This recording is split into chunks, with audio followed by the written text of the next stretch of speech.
گیلان کے اندر. تو 11 سال کی عمر میں یتیم ہوئے. اب 11 سے 18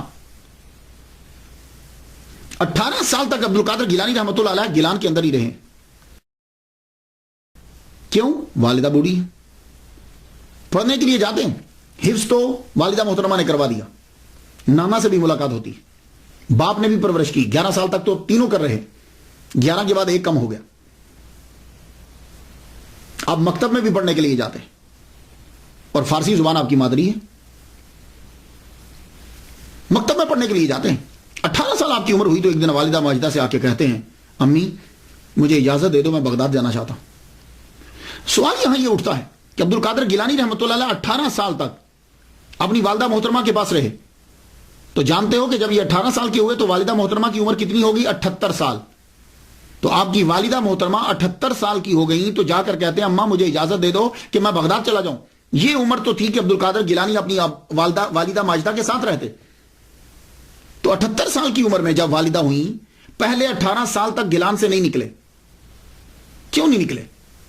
آپ کے نانا امیر آدمی ہیں, آپ وہاں سے نکلیں, لیکن نہیں نکل رہے.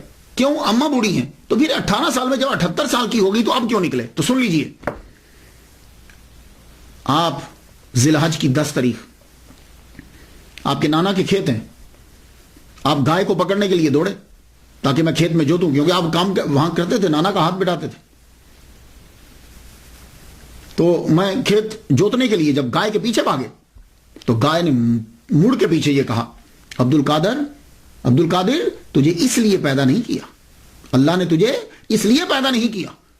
آپ گائے کے منہ سے آواز, اور وہ بھی انسانوں والی, وہ لفظ سن کر آپ ایک دم سے بھاگ کر حیرانی ہوئی, چھت پہ چڑھ گیا اپنے مکان کی چھت پہ چڑھے تو کیا دیکھتے ہیں کہ سیدھا سامنے, کوئی رستے میں رکاوٹ نہیں ہے, گیلان میں کھڑے ہیں اور مقام عرفات نظر آ رہا ہے, اور تمام حاجی احرام باندھے ہوئے مقام عرفات میں کھڑے. اللہ اکبر جل شانہ. گیلان ایران سے آپ کو مقام عرفات نظر آ گیا تو آپ ایک دم سے چھت سے نیچے اترے اور ماں سے لپٹ گئے. ماں پوچھنے لگی, بیٹے کیا ہوا؟ کہا ماں میں کیا بتاؤں. ماں بولی بیٹے بتاؤ کیا ہو رہا تیرے ساتھ, چپ گمسم رہتے ہو. اب بیٹھ کر اپنی والدہ محترمہ سے بیٹھ کے بات کرنے لگے.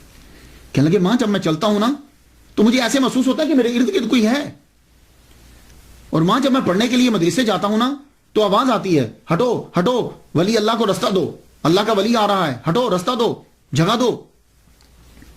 تو میں کسی کو محسوس کرتا ہوں اپنے ساتھ. اور آج ماں گائے بھی بولی کہ عبد القادر تجھے اس لیے پیدا نہیں کیا. اور ماں میں چھت پہ چڑھا ہوں نا تو مجھے مقام عرفات نظر آیا. ماں کی آنکھوں میں آنسو آ گئے.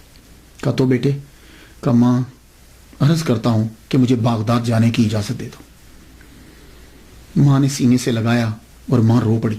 ماں کی آنکھوں میں آنسو آ گئے. کہا ماں روتی کیوں, میرے بغداد جانے سے رو رہی ہو؟ کہا نہیں بیٹے بغداد تو جاؤ, ماں خود ولیہ کاملہ ہے, بیٹے جاؤ. تو ماں روتی کیوں ہو پھر؟ کہا بیٹے رو اس لیے رہی ہوں کہ جب تو پڑھ لکھ کے واپس آئے گا نا تو میں نہیں ہوں گی. کہا اچھا ماں میں جاؤں پھر؟ کہا ٹھیک ہے بیٹے جاؤ.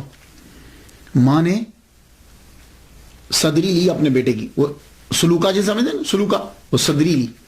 اس صدری کو بھاری کپڑا لگایا, یہاں بغل کے نیچے موٹا کپڑا لگا کے اس کے اندر 40 دینار اس کے اندر رکھ دیے. دینار سونے کا ہوتا ہے, وہ دینار ایک لمبے سفر کے لیے 40 دینار انف کافی ہوتے ہیں. تو آپ نے یہاں رکھ دیے اور بیٹے کو صدری پہنا دی, اور پہنانے کے بعد کہا جا بیٹے اب چلا جاؤ, جا کے بغداد پڑھ, بڑا عالم بن. لیکن ایک ہی بات ہے, کسی حالت میں جھوٹ نہ بولنا. یہ جو کسی حالت میں جھوٹ نہ بولنا.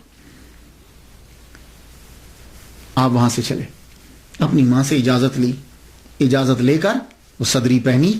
اب ایک قافلہ جا رہا تھا گیلان سے بغداد, اس کے ساتھ ہو لی.